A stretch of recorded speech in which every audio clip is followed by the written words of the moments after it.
If you have not yet heard, there's this UN program called COVAX. COVAX is a worldwide regime. It's run by the WHO and the United Nations, and essentially says, hey, rich countries, you are making these vaccines at a very steady clip. You're also using them at a very steady clip. If you have extra, when you have extra, send them to this organization called COVAX. And we at the UN and the World Health Organization will look around the world at poorer countries, less developed countries, however you want to refer to them, and we will distribute them based on need.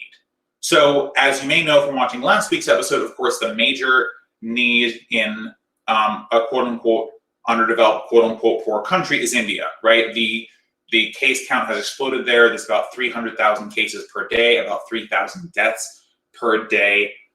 It's incredibly tragic. The images coming out of there and the video coming out of there is very tragic as well. So in theory, COVAX could really help India out, right? So there's a couple problems. One, there's not been broad participation by rich nations into COVAX. So the program has been highly ineffective so far. The US has pledged some level of vaccinations to them, but we've been using vaccinations kind of as a soft power tool instead of actually just donating them to, instead of just donating them to COVAX, right? So we gave some to Mexico. We're giving some to India on our own accord. We're not putting it in the hand of the United Nations to distribute by need. So in theory, COVAX would be a good program, but the problem is it doesn't account for the hoarding tendencies of the richer nations. And by the way, the hoarding tendency of the richer nations is largely influenced by the fact that these pharmaceutical companies exist within these richer nations, and they are fiercely trying to protect their intellectual property laws. So I'm sure you're familiar with this point with the patents that are on the COVID vaccines, whether they were produced in the UK or the US or whatever. All the vaccine names that you can think of, all those are protected by intellectual property rights, and specifically through patents. So there has been this movement in the World Trade Organization, which is a large body, which many nations are a part, to waive these rights, waive the patent rights. And although in theory this is a great idea, it still has problems. So one of the reasons I call this particular segment, and we're on the green sticky, by the way, Change Not Charity, is because COVAX and the World Trade Organization's patent waiver, these are all charitable exercises, right?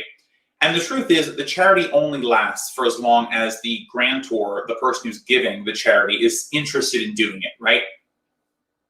So we are allowing potentially millions of people to die because we, in the United States and Germany and the UK and whatever, are essentially deciding what level of charity we're comfortable giving to the remainder of the world. So the system is obviously unsustainable, and this is especially true when you consider the possibility that we may actually need regular COVID shots, right? We may need one every 6 months or one like every year, like we do with the flu, right? There's been some talk at high levels in the scientific community about the possibility of you needing a regular COVID shot in order to keep the pandemic at bay and to make sure that we don't have any large-scale outbreaks. Like we do with the flu, it would become a very normal thing. But if this is required, you can see that the limits of charity are going to be essentially, to what point can profits continue to be made, right? Oftentimes, and especially in the United States, the pharmaceutical lobby has an incredible amount of power over politicians, and they are lobbying those politicians to essentially make sure that whatever negotiation, whatever deal is done, that those pharmaceutical companies continue to get their profits. So the charity aspect of this is not nefarious. I do think the people who are doing this think that they're doing the right thing, but it's inherently unsustainable and it's inherently unfair. The COVAX portion of it could have been more fair, But imagine instead of a charity program to COVAX, that COVAX was a more mandatory program. Well, so the question becomes then, how do you do that? One would be for governments to nationalize their pharmaceutical companies and to remove the whole patent issue in general. Because if we did that and there was a more global understanding of health and infectious disease, and these pharmaceutical companies were nationalized, by the way, just a quick aside here, most of the research and development for these vaccines, for these drugs in most cases, is done at public and private universities with government money, whether it's the United States government or the UK government or any other government that spends a lot of their money doing research and development, giving grants to researchers who are doing this kind of work and things like that. Almost never is it the case that these companies are actually putting in the dollars and cents themselves. The cost for them typically is buying the rights to something once it's already been created and vetted, or investing in something that they think they can make a large profit off of later. Again, a system that is inherently unsustainable, but that's a conversation for a different day. So if we had a system that was more focused on global health as opposed to national health or profit-based health, we would be able to take essentially all the vaccines being made. And by the way, this would increase the number of vaccines being made, because essentially any country that had the manufacturing capability to create vaccines would be able to do so, right? You wouldn't be worried about specifically rich nations just making vaccines and giving them away, right? You could instead have a central body, a central world body saying, you know, this place should make these vaccines, this place should make these vaccines. Once the vaccines are made, here's where they should go. And plans can be done, right? Once there's some predictability about this, planning can be done, and we could really make sure that we have to vaccinate the globe. And by the way, vaccinating the globe is not just some moral idea, some high-minded ideal. It's incredibly practical. Viruses, like the coronavirus, will mutate as it seeks to survive, as it adapts to live, right? Viruses evolve much faster than humans do. And essentially what happens is, the longer we take to vaccinate the entire globe against a particular virus, the more likely it becomes that some individual somewhere catches coronavirus that then mutates, infects someone else, and becomes the dominant strain. And then what happens if this strain cannot be fought against with vaccines? We essentially end up back where we started with the pandemic, and then we're having these conversations all over again, where the vaccines no longer work, or the vaccines have limited working, or you have to get the vaccine fairly frequently. You can see there are lots of problems here with this. So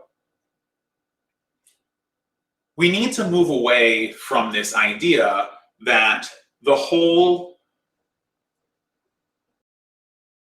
world is going to be dependent on the charity of a few countries. Because charity is not sustainable. It will always be the case that at some point the giver will decide that they no longer want to give, or some other priority will come up for them. So, for example, in this particular scenario, say that a better vaccine comes out, or there's a different strain of the coronavirus that comes out, and the US-made vaccine still works for it. If the US was sending these vaccines away to another country, then they may no longer have the interest to do that, right? They may feel the need to stop giving in order to vaccinate their own population, right? Because the politicians who are making these charitable decisions are also responsive, in theory, to the people to their electorate, right? But if the system was not based on charity, if it was instead based on central planning and global health and world ownership in some ways, or multinational ownership of the production of these drugs, then it wouldn't really matter what one politicians believed was right for them or not. Essentially, the situation would be such that the vaccines would go where they're needed, and not where some countries decide it is beneficial for them to go.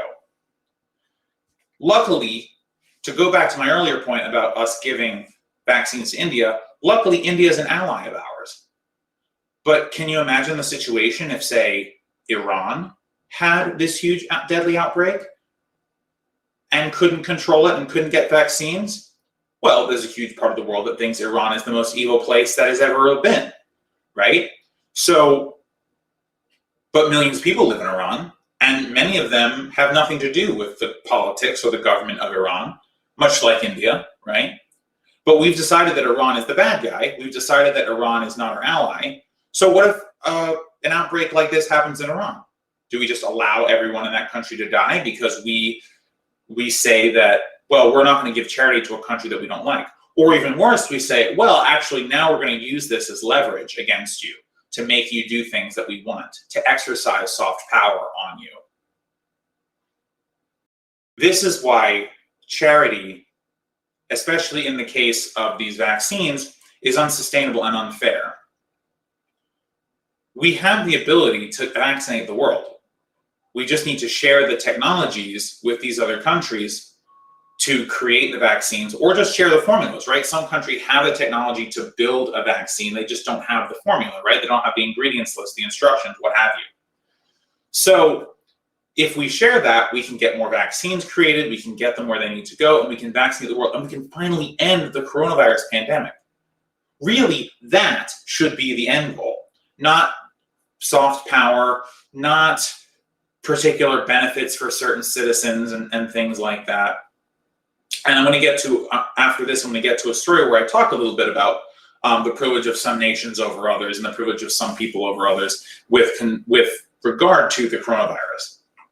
But the truth is, if we were really serious as a country, as a world, at ending the coronavirus pandemic, we would fundamentally change the way that we view pharmaceuticals. We would make them either a nationalized industry, or we would seize their means of production on a national level temporarily or permanently, so that we can refocus our efforts to a global basis, right? Because the way that we're going now, we are not going to vaccinate the world before we run out of time to do so. Every day, untold numbers of people are infected with the coronavirus. It only takes one person, okay? It only takes one person to have a mutation occur inside of them, and then for that strain to become the dominant strain, for them to share it with one other person, right? All that has to happen is that the virus has to mutate inside of them before it kills them, and then they have to pass it to some other person. And literally every day, every hour, every minute, every second that we spend arguing over the semantics of who can make profit, sorry, not semantics, but arguing over who can make profit off this vaccine is a second wasted in this race that is so serious that it could undo all the work we've done, all the pain that we've suffered. Imagine everyone who's died in the pandemic so far. Think about the numbers. It's potentially millions of people. If we don't vaccinate the whole world, every one of those deaths is in vain. And I hate to say that because it's such a strong statement, but it's true. If we don't vaccinate the globe, then what will have been the point of all those tests? We're just going to have repeats. We're going to have more and more death everywhere. We're going to have lockdowns. We're going to have all the nonsense that we saw for a year that people liked or didn't like or whatever. We have an opportunity in this country and in every rich country to really fundamentally change the way that we think about health. And we have the opportunity and the resources to vaccinate the globe. We just have to do it. And we need to forget or disincentivize or get rid of the healthcare for profit model, whether it's pharmaceuticals or otherwise. Because if we don't do that, we will never get to full vaccination. And we definitely won't get there in time. So it is my hope that we have, we have the ability that we have the political will to do this. Because if not, I don't even want to think about what's going to happen.